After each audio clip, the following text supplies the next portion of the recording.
Hey guys! So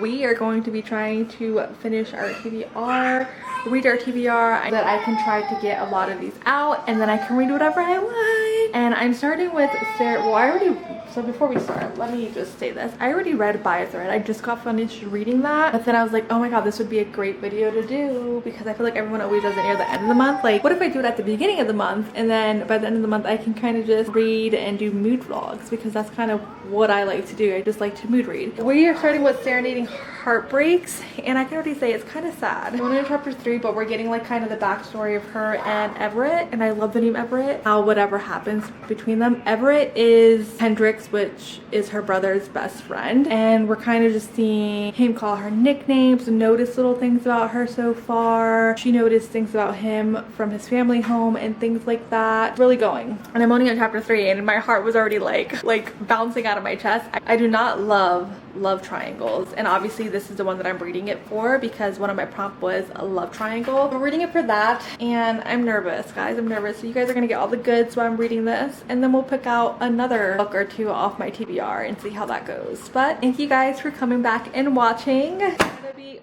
I keep slamming my books, don't know why. It's a good reading week, I'm hoping. There's just a lot going on and a lot not going on.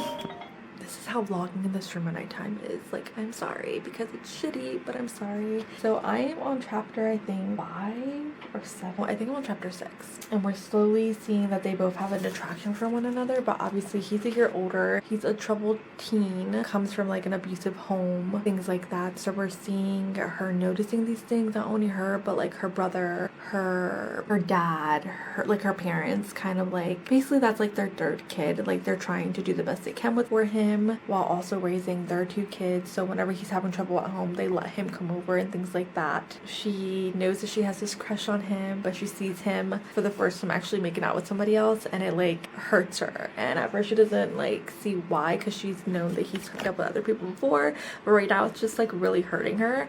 And I'm like, oh, like, I have no clue how this is gonna go. I mean, he's told her from the beginning that as soon as he graduates he's leaving. Like, he's made that very clear. Like, he doesn't want to be anywhere in that town or near his parents at this point. That's who I'm assuming. So there's just it's slowly, she's getting her heart broken, but it's not like she didn't know. But I don't know if he like leads her on in some type of way, or like what happens. I don't know if they have this secret relationship behind the parents and brothers back. I'm going with the flow. I don't know what's gonna happen right now. It's going. Like I said, I haven't really read much today because I literally have been editing my TBR video. That's currently what I'm doing. Editing it. I'm editing away. I just have to drop in and edit now my video of like the spin wheel and what I got and things like that. It's kind of where we are at in it. It's also really hard to edit the video at the same time, so I just edited the video now I'm inserting the spin wheel, and I think what I'm gonna do is just get the clips of it saying like, hey, like, read this, like, oh, you gotta read this book, instead of like watching the whole wheel spin and like picking it. Doesn't make sense. So far, I'm liking what I'm reading. I'm kind of nervous to see how it goes. I don't know how it's gonna go, like when she realizes that he's probably not coming back, and then she moves on, and then obviously we know he eventually comes back because of, you know, my best friend's brother or whatever. I mean, my brother's best friend. I don't know. I feel like I'm in the brother's best friend mood. I love reading a brother's best friend. It just hits different, feels different, and the angst between it is always on point. And that's what it's feeling right now. On point. Also, her brother and Everett are in a band together. Like, they made up this band. They're finally getting traction, doing more gigs in their town, and their plan is for the summer, once they graduate, they want to go like on like a bus tour. So they currently bought a bus, and now they're gonna fix it up so they can go on tour.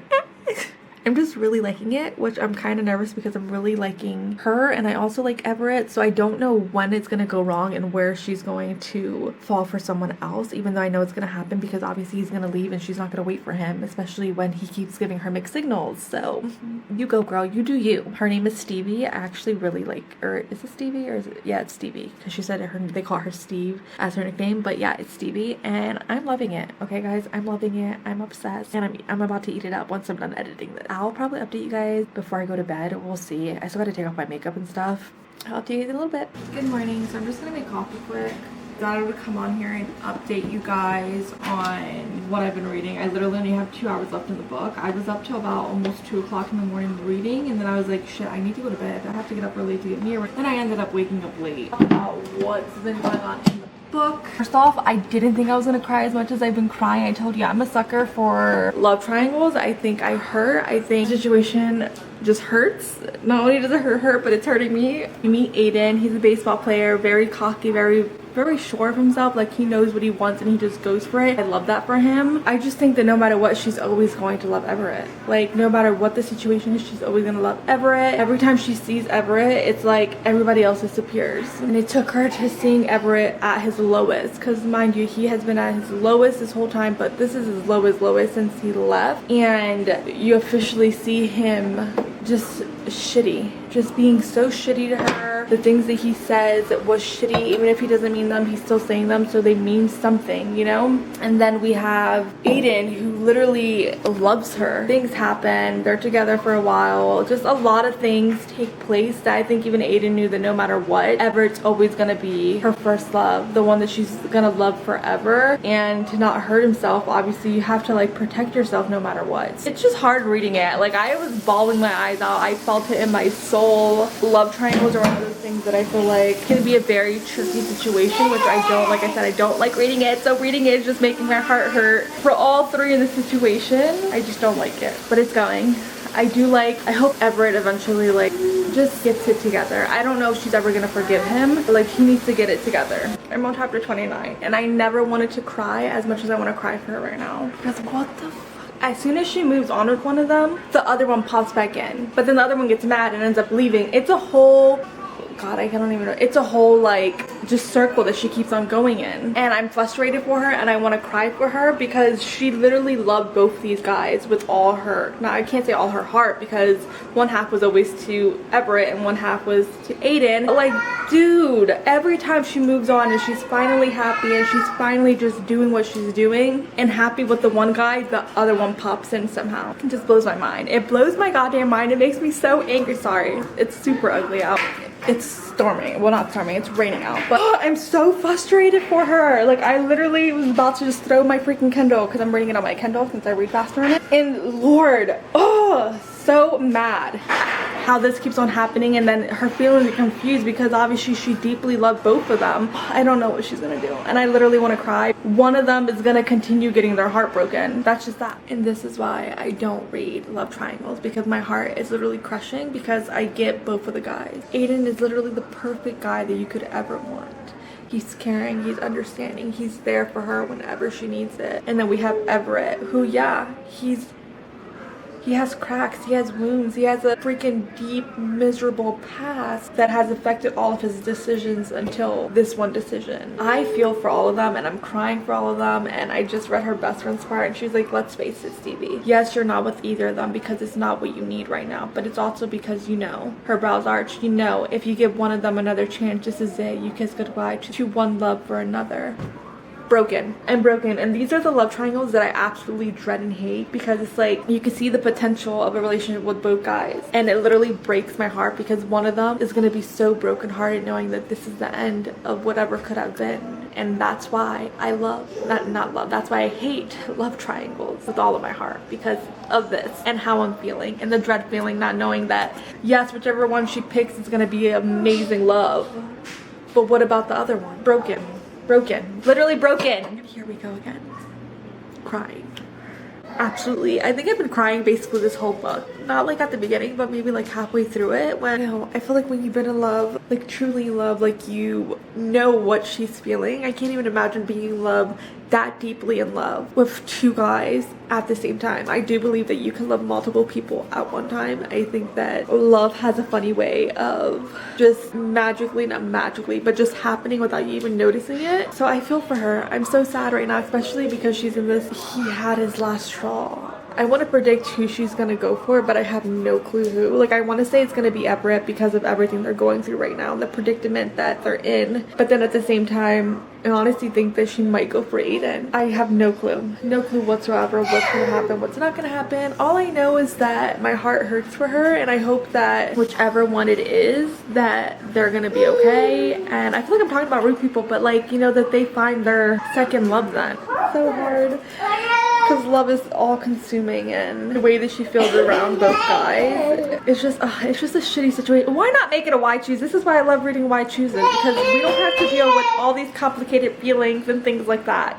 Okay, so the lighting in this room is atrocious, which I've told you guys that before. I finished Serenading Heartbreak, and let's just say my heart broke and was put back together and broke again for someone else. Here we are. I finished it. I'm glad I finished it. I'm giving it 4.5 stars. Going into love triangles, you always know that there's one that has more potential, and it's like, as much as I felt bad for Aiden and how much he loved her, it's just he knew what he was getting into. Like, she was very honest with him from the beginning that, hey, I'm still in love with someone else. There's this guy Everett, you know, my brother's best friend, they're in a band together. Basically, he knew that Everett was her weakness. No matter what Everett did to her, he had to have known. Not that it would come to this, but that, like, everything that happened. And I think not only that, I think she really did fall for Aiden, but then when the way that he left, it kind of just left her behind. She tolerated that from Everett, because I mean, that's all she's ever known from him. So I think when Aiden did it, it kind of just crushed her a little bit more, because he knew that that cut deep for her. She expected that from Everett and could forgive Everett for it because she was used to him doing that and forgiving him for doing that to her. It was just a lot going on, to be quite honest. It was just a lot of heartbreak, a lot of just her trying to find her feelings and what she truly wanted. And then every time she would move on with one or the other one would appear. It was just crazy. That honestly wasn't my favorite love triangle to read, but I did cry a lot of tears, and I did feel the characters' pain all through their pain. And I just, as much as I hated reading about it, I actually loved it too. Loving two people at one time has to be probably the most difficult thing to do, and in this book it literally does, because they both each had half of her soul. And then I think every time she was with one another, she was just hoping the other one was happy and living their life and just doing everything that she was doing and being happy for. It was just a hard read, a hard thing to just overcome, because you're rooting for both of the guys, even though half of the time you're like, Everett does not deserve her. But he was broken, wounded. He needed to heal first to be able to ever love someone else. Just a lot of things, a lot of just triggering things in here. Love is hard. And throughout this book, you see how hard love is. And this is why I love Why Choose, because I'm not crying over who she chooses. And I will definitely be recommending it to all the love triangle lovers. And if you want to cry and have your heart broken and put back together and broken again and put back together, then go read it. Freshly out the shower, but we are on to book number 2. And this is Make It Sweet by Christian Callahan. And this is for my sports romance prompt that I got. It's either this one or Strikes in Your Mind. I'm excited. I had this book on my TBR, well, on like my physical TBR for like a long time at this point. So you're gonna read this. I'm gonna read the back so that you guys kind of know everything that's going on. It says, he was grumpy, gruff, and able to create sweetness in the most unexpected ways. Life for Emma isn't good. The world knows her as Princess Anya on Dark Castle, but then her character gets the axe, literally. The cherry on top is finding her boyfriend in bed with another woman. She needs a break, and a sanctuary comes in the form of Rosemont, a gorgeous estate in California promising rest and relaxation. Then she meets the owner's equally gorgeous grandson, ex-hockey player and current recluse Lucien Osmond, and she sees her own pain and yearning reflect in his eyes. He's charming when he wants to be, but also secretive and gruff, with protective walls as thick as Emma's own. Despite a growing attraction, they avoid each other. But then there's an impromptu nighttime skinny dip, and Lucien, luscious homemade tarts and cream cakes start arriving at Emma's doors, tempting her to taste life again. In trying to stay apart, they only grow closer. Their broken pieces just might fit together and make them whole. I love a good come together after a breakup story. It's always good. Only on chapter 1. I read the prologue, so we're about to get into this and see what's so good about it. I'm excited. Can't wait. Update you guys on Make It Sweet. And I'm gonna tell you right now, I'm not far into it. I think I'm only on chapter 5, but the chapters feel so long. And the words on here just feel so tiny. They're not super tiny. They're kind of, I think it's just like the format of them. It's dragging for me for some reason. Not really sure. I mean, I like both Emma and Lucian. Is it Lucian? Sorry, Lucian. How they're meeting, how they both feel this instant attraction to one another, and how she's nervous around him, he's nervous around her, and things like that. So I'm loving that aspect of it. So now I just want to get into it, but I feel like it's taking me forever to get into it. But then again, I barely read yesterday. I was kind of just finishing last things for my TBR video, things like that. So let's hope we get into it. We see in this one that they both are dealing with a lot of just loss. Him dealing with just losing his career a year ago. Her dealing with getting cut from a show. Finding her boyfriend in bed with another woman. So there's just a lot. So that's why they're both at the Rosemont. Lucian's grandmother owns the Rosemont, and it's kind of like a resort and very relaxing and beautiful and everything that you can imagine. She's going there to relax, and that's kind of just how they meet. But I have a feeling that his grandmother, Amelia, is basically trying to set them up. But I'm all here for it. I'm all here for it. Also, I changed the settings on here. I don't know if you guys can notice, but like I don't have to hold my hand all the way out here. It's like pretty good. If I could, I want to try to finish this today. If I can read a little faster, we'll see how that goes.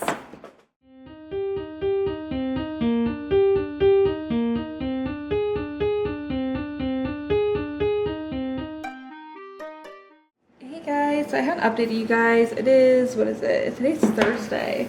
I'm still reading Make It Sweet. The chapters in this are just so long, and it's just, so I like a slow burn, but like I think it's because I just read It's Out of Breath. That one was slow burn as well, that this one is just not hitting. It's really slow. So far it's good. He's an ex-hockey player. He's kind of a pastry chef.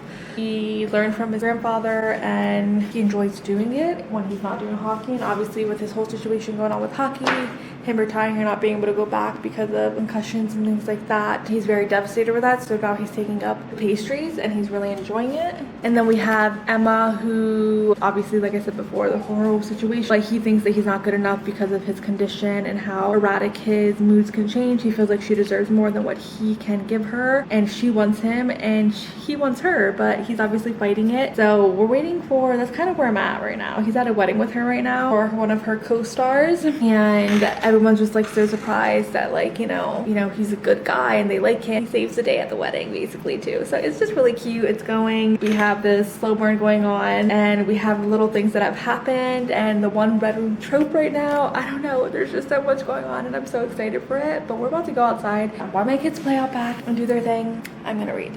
And hopefully my goal is to finish this today. I'm a little over 50% into it, have that much left. Let's, fingers crossed, we can finish it by tonight so that we can go on to the next one. Okay guys, so I'm just on here to update you guys on, what was it? What was the last book I read? Oh, Make It Sweet. It was, I don't know how to explain to it. It's not that I didn't enjoy it, I just felt like a lot of it dragged. We could have got to the point a lot sooner. It was just not miscommunication, but like just a lot of push and pull going on, I guess you can say. So I ended up just giving it 3 stars. I did like Lucian and Emma. I think it was just, I don't know if it was the writing of the book or what it was. I just feel like it dragged a lot. And then at the end, it was kind of just like, okay, so what happens next? Like I needed just like a little bit pinch more. But yeah, no, I'm gonna have to read another book by this author to see if it's just the writing or if it's just the flow of the book that was just too slow for me. What it was, I just felt like it was just slow and just kind of dragging for me. It took me all week to read it. Last night I started all my animals are coming out today.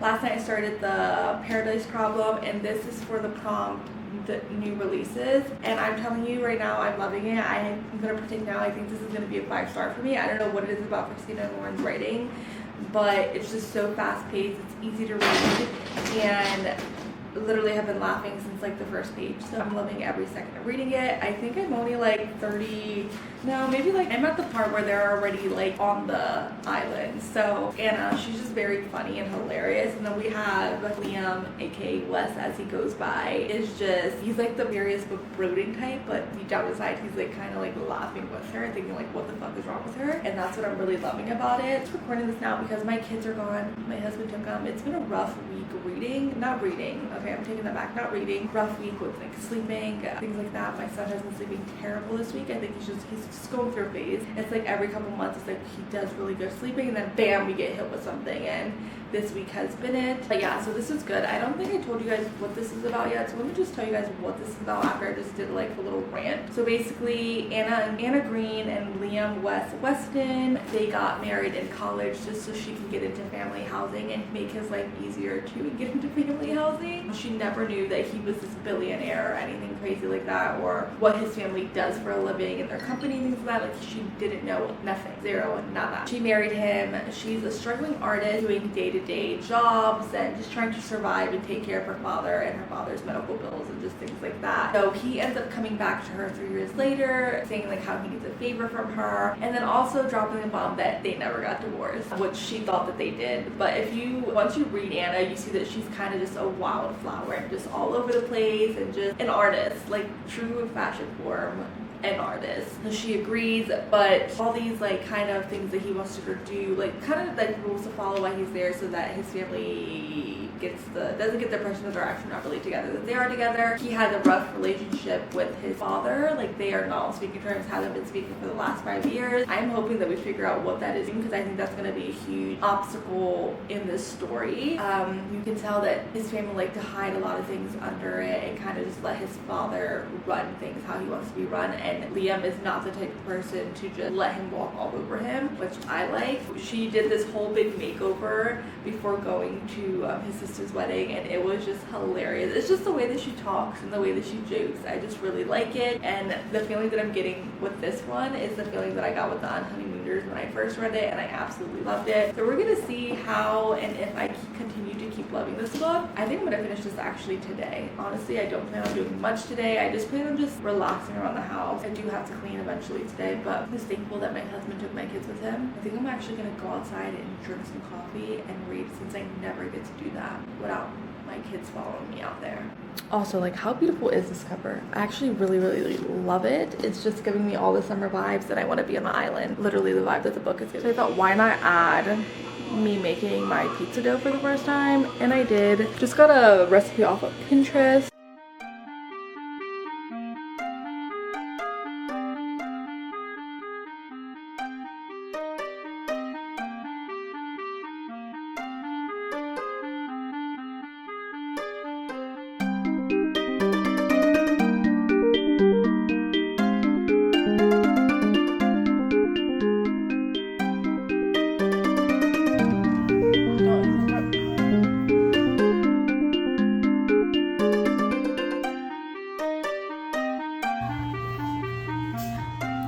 And they are currently rising, so I'm going to show you them now.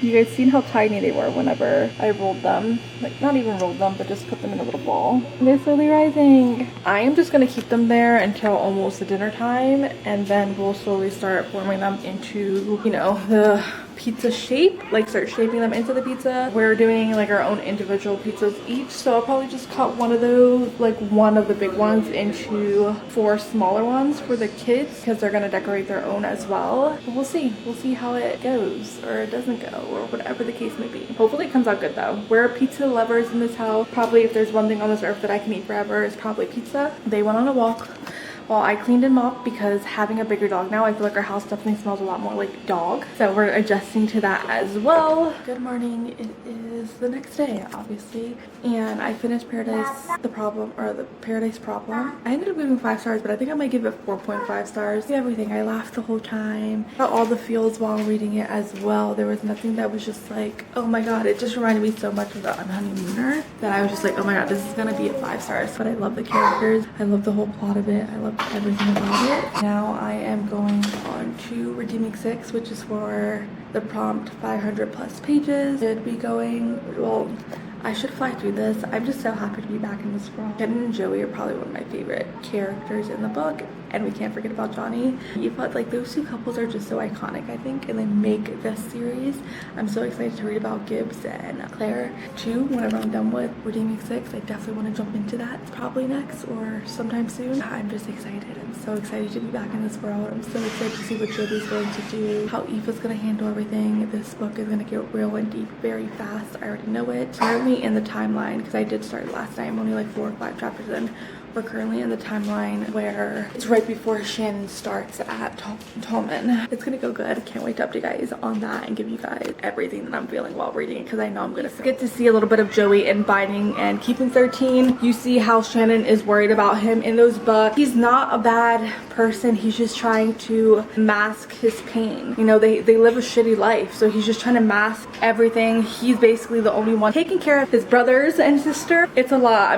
We already know what's about to happen, and I'm kind of dreading it. I think I might cry. I know I cried in Binding and Keeping 13. I'm afraid to see how, well, we kind of see how he reacts in Keeping 13 near the end, but in these books we're going all the way from the beginning before she even is in Tolman. I'm just getting to the part where he's in the first one, Saving 6. We see that like we go back to like when he first starts in the UK, like high school, and how him and Aoife meet, and how they kind of have like this, like, what is it, instant love connection at 12 years old, and they kind of just drag it out throughout the years until their 6th year, or the end of their 5th year, where they finally get together, or it could have been the beginning of their 6th year. They finally get together and everything looks like it's going good. We know that Joey has a drug addiction problem and things like that, so there's just a lot of deeper things that go on in this series that just you can connect to. It's real life things that happen. I think it makes the characters more relatable, more understanding about their situation. It makes you just fall in love with them, and that's exactly what's happening. I love Shannon and Johnny's story, but I'm also loving Aoife and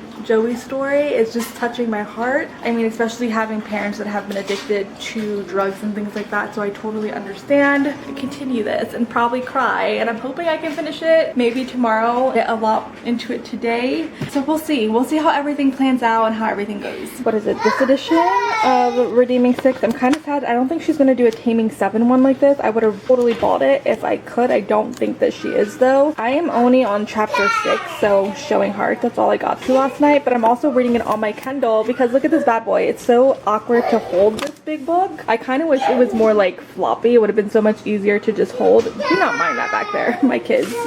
So yeah, I am going back and forth. I did want to annotate it, but I think I'm just gonna annotate it on my Kindle while I'm going through, just highlighting things, and then I'll go back and then annotate it. I'm just really nervous, because we all know how troubled Joey is, if you have read the other ones, and just everything, all this pressure that he has on himself. Sorry, my hair's stuck. Probably gonna sit here and read for a little, and then I need to get ready because I have to take Thea to her doctor's appointment here in a little, but we're gonna read for a little bit longer. And I always forget when I'm doing reading vlogs, I always put in my personal life things, but I can't help it, guys. I can't help it. I love talking to you guys about everything. It's girl talk. Imagine talking to you know, 4-year-olds and 2-year-olds and a 6-year-old all day. You tell me how it feels. So talking to you guys is like talking to like a best friend or just someone. Here we are. It's a beautiful day outside, so we'll probably end up spending the day outside again today while I get to read, my kids get to play. It's just a happy medium that we have. Yeah, so that's what we're gonna be doing today. Yeah, I do need to still eat breakfast. I haven't eaten breakfast. I'm not a big breakfast eater, but I'm trying to make myself a breakfast eater. You guys don't know who Joey is, anything like that. Joey is Shannon's brother. Shannon from the first 2 books, Binding 13 and Keeping 13. I'm literally about to already start crying. I haven't even been reading that long. I'm only on page 54, but I think it's just seeing how much he wants to protect Aoife from him, even though Joey's not a bad person, okay? He's not a bad person. His family's just fucked up. Like, his parents are just the shittiest parents you can ever meet. And I don't even think that, like, his mom has just been in this cycle for so long that I think she didn't know how to get out of it. But then you see all this good happening with Aoife and Joey and how much he loves her. And you realize, like, he deserves everything and more for everything that he has put up for and dealt with, that it just makes you want to cry because you know what's to come. And you know how much, sorry. you know how much Joey loves his mom. Even though he hates her so much, he loves her just as much, and it just breaks your heart, because if you read Keeping 13, then you know what's gonna happen, and you know how it destroys Joey at one point, and that's trying to keep it together right now. And I think that's what makes me so sad, is that we're gonna get to finally see how he felt in those moments where he just wanted to give up on everything. So I'm just nervous to read that, but I'm also super excited because I know what it feels like to literally hate a parent so much but still love them just as much. So it just kind of just hits, you know. So I think that's why I'm kind of dreading to read this, but also wanting to read it as much. So we're gonna see how it goes. I'm trying not to be a mess. I'm just really trying not to be a mess while reading this right now. So wish me luck, guys, when I was literally about to start sobbing. I'm here to update you guys. I am on page 145 right now. I'm about to read a little bit more before bed tonight, but up to you guys now. I can see why people say that it's kind of recapping everything that happened in the other books, in like Shannon and Johnny's story, but like honestly, like I'm loving getting Joey's point of view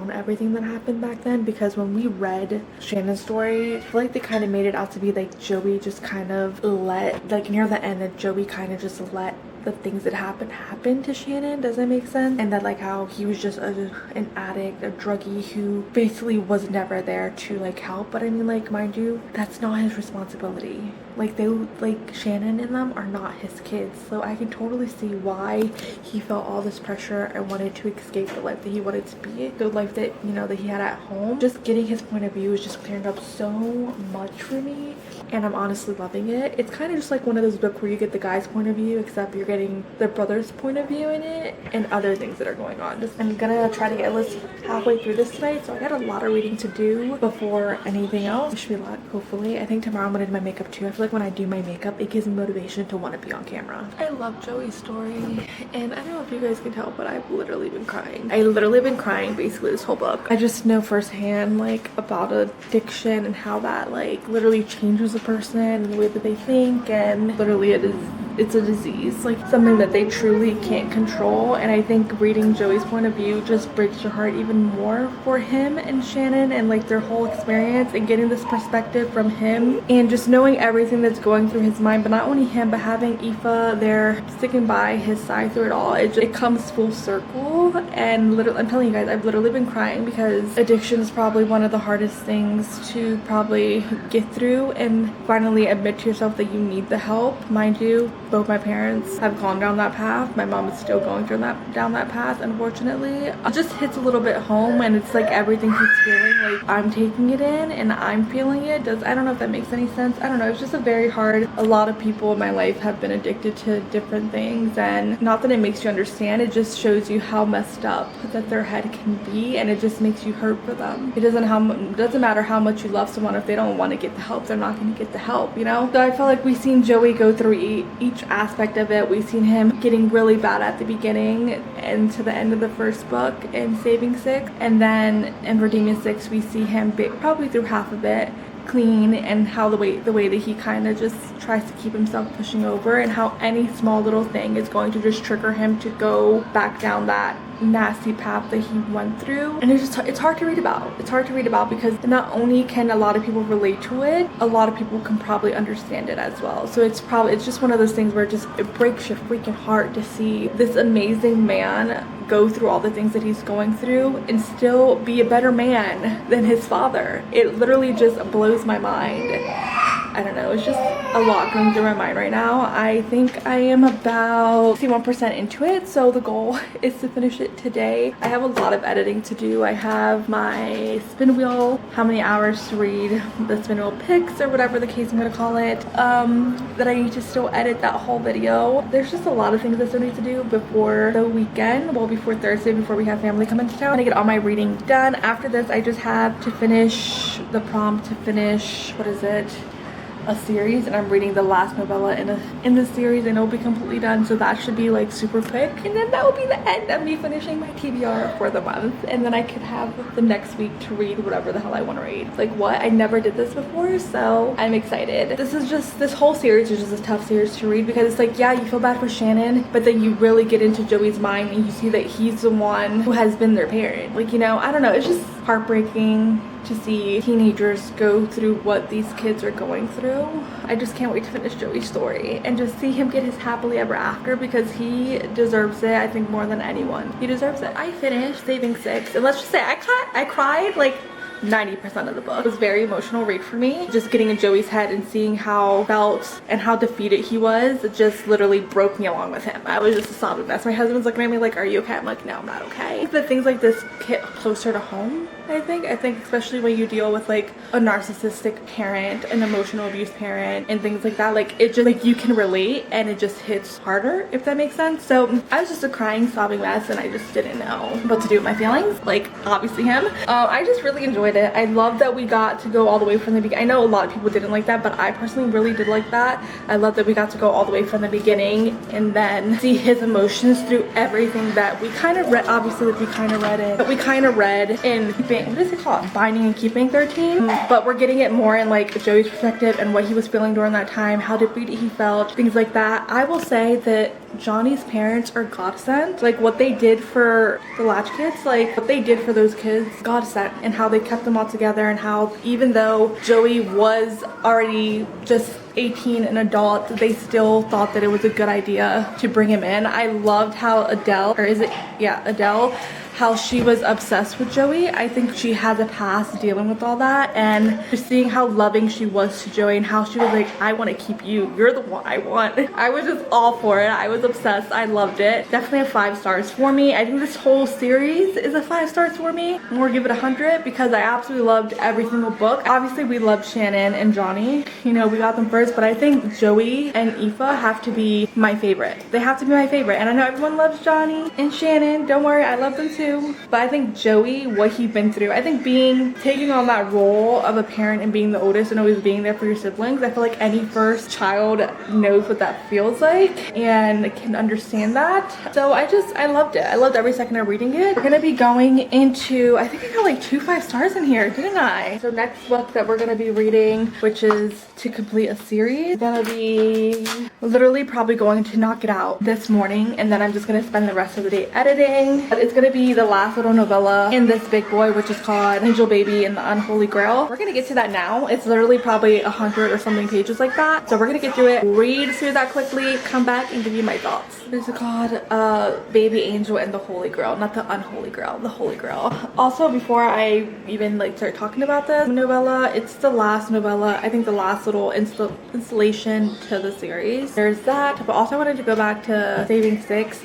Aoife. Give Aoife props for staying by that man since she was 12. She literally saved Joey's life. Like, she is godsend as well. A woman who could stay through something so difficult like that, watching the man that you love suffer the way that he was suffering, and seeing the way that his parents treated him and his older brother treated him when he came back into the picture, blows your mind. It just makes you admire a person like that so much more. And like, Aoife and him are like literally soulmates. Like, I don't care what nobody says, soulmate. I just love their story. Their story just really hit with me, and I just loved it. I love that she stuck by him through it all when she literally did not need to whatsoever, but she's the one that kept pushing and had all this faith and all this love for this man who was literally just broken, and she's seen that. And I'm glad that we literally got Joey and her story, because I feel like in Shannon and Johnny's story we really didn't see like we seen Joey and Aoife together, but it was more like, I feel like in that book Shannon wasn't close to Aoife, and I feel like reading this book we realized how much more closer Shannon and Aoife were. So yeah, I just loved it.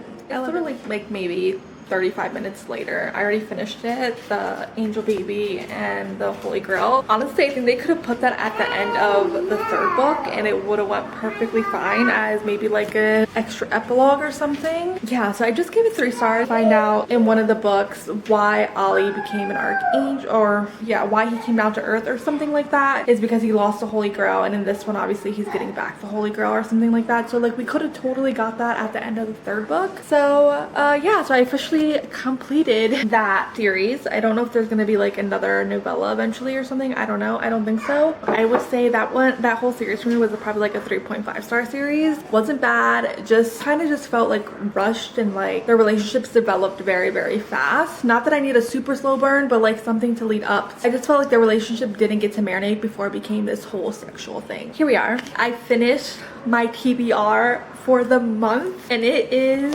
Wednesday the 22nd. So I have like a couple weeks to just, not a couple weeks, like another week to read whatever I want to read, which is good.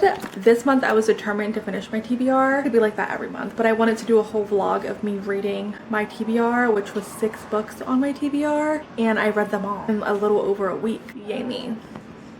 It was a great reading. I'm so happy I got to finish my TBR, and now I can read what I want. I think in this video we got 2 5-star reads, which is amazing, which is amazeballs. Thank you guys for watching. I had a great reading, just reading my TBR. I just think this month was just, I had really great picks on there. Can't wait to talk to you guys in the next video. Bye!